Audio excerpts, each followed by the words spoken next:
আসসালামু আলাইকুম বন্ধুরা, আশা করি আপনারা সবাই ভালো আছেন।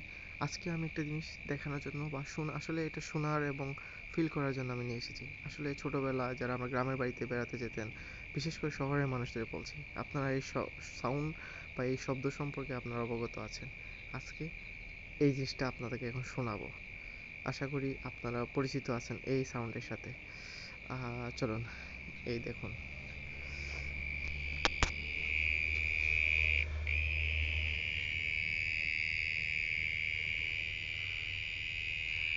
এই যে ঝিঁঝি পোকার শব্দ, এটা দূর থেকে অনেক ডেঞ্জারাস লাগে এবং কাছে আসার পর আমার কান বাজতেছে, লিটারেলি ডেঞ্জারাস এটা। কিন্তু শুনতে অনেক ভালো লাগে, রাতের ফিলটা আসে যে রাত হয়েছে। এটা সম্পূর্ণ গ্রামের বাড়িতে দেখা যায়, শহরে তো এসব দেখা যায় না। ভিডিওটি ভালো লাগলে লাইক কমেন্ট শেয়ার করতেই পারেন। আসসালামু আলাইকুম।